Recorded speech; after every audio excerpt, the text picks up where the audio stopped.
So hello guys, it's Valentine's Day, February 14, 2025. First month ulit ka about sa room kay we're going to have our research subject from 7:30 a.m. to 1:30 a.m.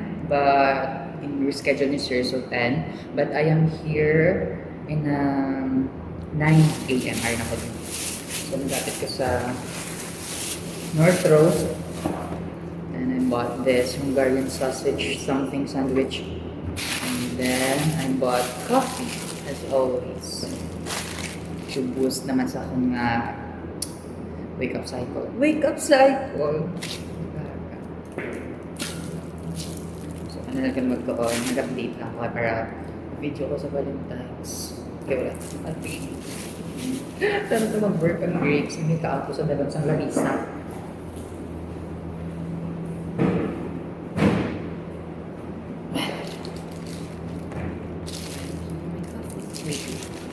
Here.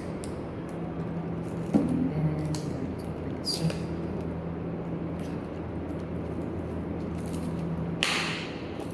Okay.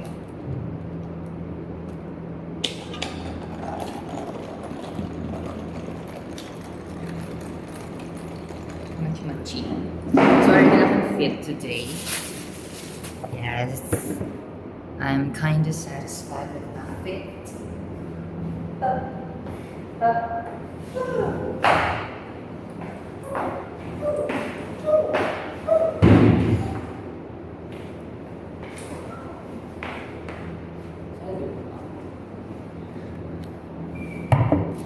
Okay, back to the game. Okay. So I'm going to discuss to you the increased intracranial pressure. So the normal values is 5 to 15 millimeter of mercury. So ICP, so there is an increased intracranial pressure when the ICP goes around above more than 15 millimeters mercury. So our ICP is measured in the lateral ventricles and sometimes in the subarachnoid space. So for the brain components, we have three things to always remember. So first, we have there the brain tissue. It is composed of 78% or is equivalent to 1,400 grams. Brain tissue, 78%, 1,400 grams, 14 Valentine's Day. Then blood is, pila ka percent? 5 ay 12. Okay. Inang blood is 78, inang 12% rather, in 75 ml. Okay, so same lang sila sa cerebrospinal fluid, which composed of 10% but also 75 ml. So CSF, take note man that this serves as a caution for brain, which produces 150 ml per day. Okay, again for the brain components, first we have the brain tissues, 78%, 1,400 grams. And then for the blood, it is 12% and 75 ml. And for the cerebrospinal fluid or the CSF is 10%, which is equivalent also to 75 ml. And our CSF serves as a cushion for our brain, which produces 150 milliliters per day. Okay, for the bones, meron kita 8 cranial bones and 14 facial tissues. Ay, bones. Natakta mo 14. Ginanto pa. Isa lang yung speed. Okay, factors influencing ICP. So, ano ang mga different scenarios or situations wherein the influence or the triggers ang increased intracranial pressure? So first, we have the body temperature itself, the body positioning or the posture, arterial and venous arterial and venous pressure, ng intra-abdominal or intrathoracic pressure, and the blood gases or the CO2 and O2 levels or the O2 sat. So when we talk about increased intracranial pressure, what we also call ICP, we should also talk about Monro-Kelly hypothesis. So what is Monro-Kelly hypothesis? So it states that the sum of all volumes of brain, the CSF and blood is constant. So therefore, if there is an increase in the volume of one structure, it's either the brain, the CSF or the blood, is equivalent to, or it results to the lower in volume of the other structures because it tries to compensate our pressure inside our brains. But the human body can do it at a certain point only because there can be no room for because there should be no room for expansion supposedly, and the volume should not be increased. Okay. So let's talk about naman some cerebral perfusion pressure, or what we call CPP naman. So this is the pressure that pushes the blood to the brain, hence influences the cerebral blood flow, or the CBF. When CPP falls too low, ibig sabihin ko magnubo si CPP, the brain isn't perfused and the brain tissue dies. So, GPT ko na siya, ginhambal niya to nga like sa ano ganito. Let's imagine nga gatanom kita sa aton nga garden. So ang aton nga host amo na siya ang aton nga inang blood artery, brain artery, blood vessel, or what you ever call it.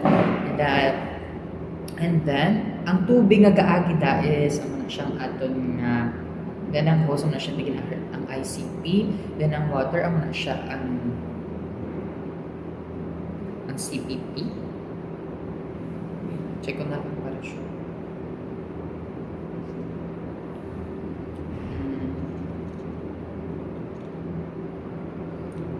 I got to have coffee.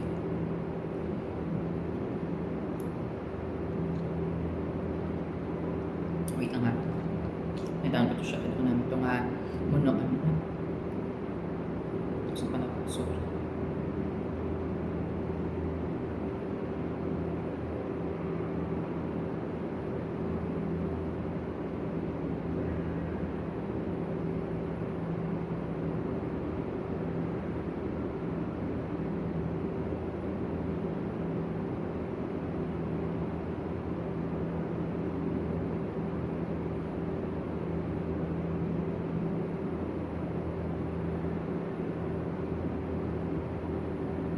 Ari.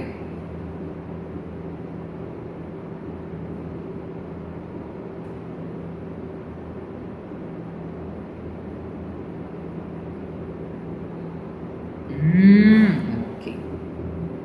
So ang ICP amo na siya, or ang blockage na, or ang resistance ng ara sa host kay intracranial pressure siya. So host ni siya amo na siyang ICP. Tapos ang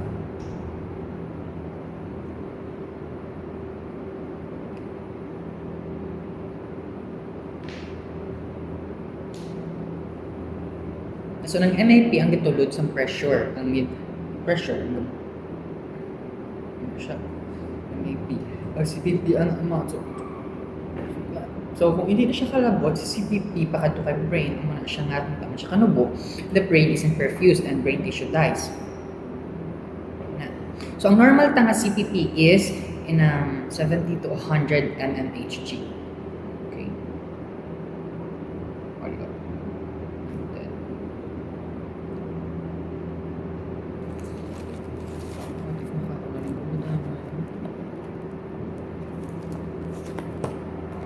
Chan ko, wala ko pang maaf.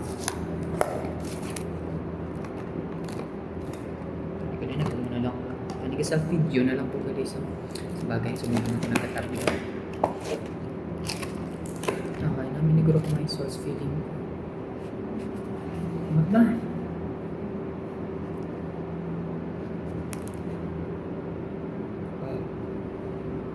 Sorry. If you're gonna look inside, simple lang siya. Sabi ko gan may ano pa. Ano ganito? Like mga cabbage or something inside.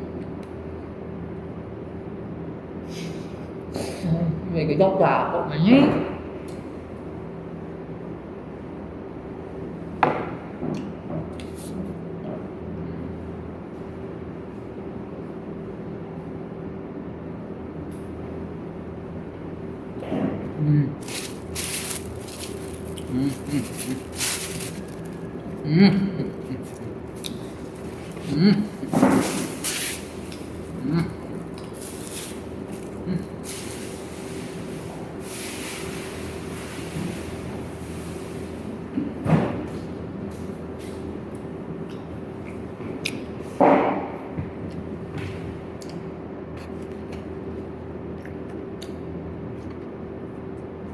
Mm. Oh. Naman ka. Mm.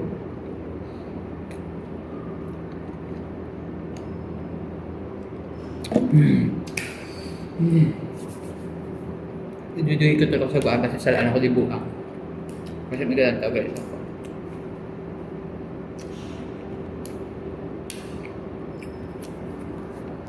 Mm.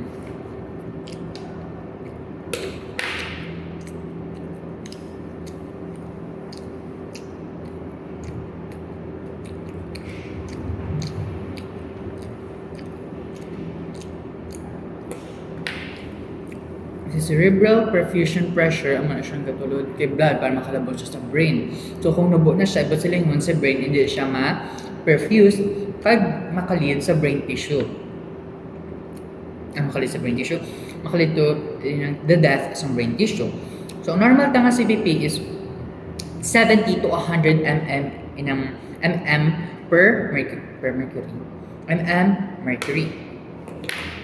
Pero kung ga-fall lang siya sa 50 to 60, may adequate CBF pa man siya. Pero kung magnubo na siya sa 50, may ischemia na ni siya. Meaning, maka-experience na si patient irreversible neurologic damage. And when it goes down pagit, magnubo pagit siya, it goes down to 30, may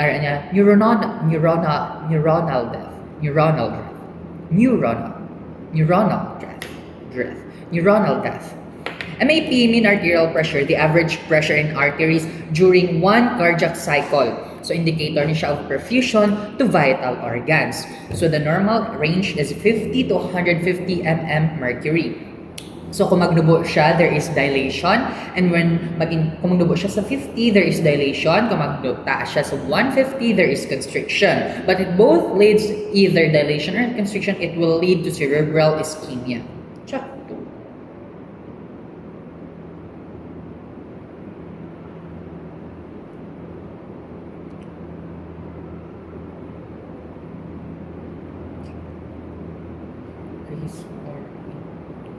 Increase in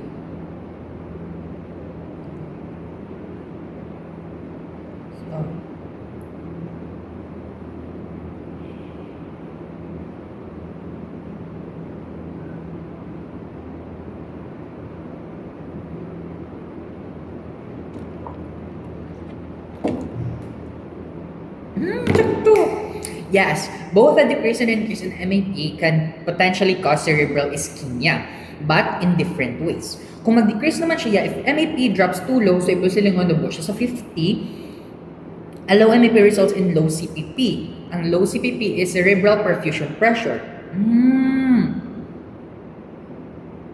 Oh. Low meaning the brain doesn't get enough oxygen. This leads to cerebral hypoxia and ischemia, which can cause confusion, dizziness, loss of consciousness, or even brain damage. When there is an increase naman niya, very high MAP forces too much blood into the brain, leading to brain swelling or edema and increased ICP. So when ICP arises, CPP decreases.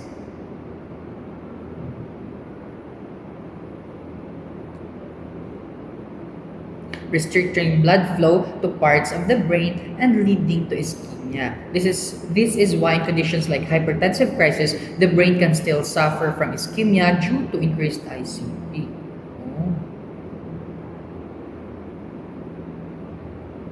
Too low, not enough pressure to push.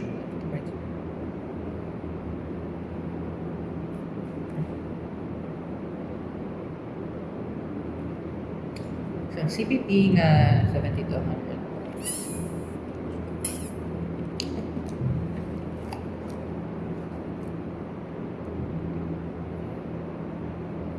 Oh, guys, ang pinakay.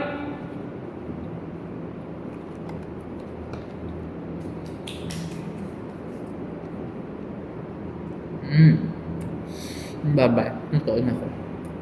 Ang need the tablet. Ay, pwede mag-benches. Something